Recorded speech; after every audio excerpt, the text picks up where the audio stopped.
na yung kutsili natin. Ewan ko saan mo nilagay. Dilaw. Di ba naiwan sa motor? Hindi, ginamit mo ng ano. Nilagay ko sa motor eh. Tanong mo kay Monique. Nilagay ko sa may harap ng motor. O, kunin mo.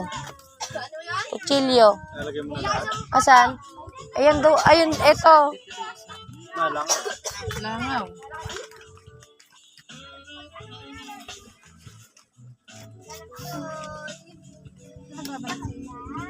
Nadala kang pitchen. Naisip. Ayun, anuhin mo na lang yan. Hiwain mo na lang yan. Oo nga. Yung Wilkins. Emojang ba yan? Ay, inom ng tubig. Ha? Wala rin kayong baso. Ay, dala si ano, Meron baso. oh. Hiwain mo na lang yan. Para mamaya pag nilagyan din, paglagyan. Yung isa dyan ko ilagay, pulutan nyo. Oo. Hindi, may tapa pa dun eh. Luto na? Hindi pa. Piprito? Puno ba yun? Kulang nyo? Oo, puno yan. Mineral yun. Kaya lang may yelo yun. Tatapon mo yan. Pwede sa ito, di ba? May yelo yun.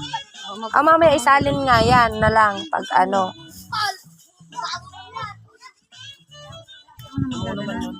Ano bang gawa? Paano ba? Yung hiba-hibang ganon? Biyak, Gusto biyak. mo, kagat-kagatin mo. Biyak, biyak.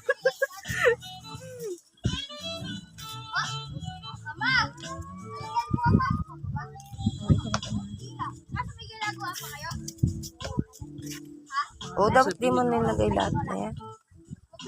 May tapa pa daw eh. Ay, may ikot na. Oo, lagyan mo daw ito. Napunta kami doon sa may ATM nga. Tingi ah. Yeah. Gil, pwede daw tayo! Ha? Wala tayo nagay ng Ba?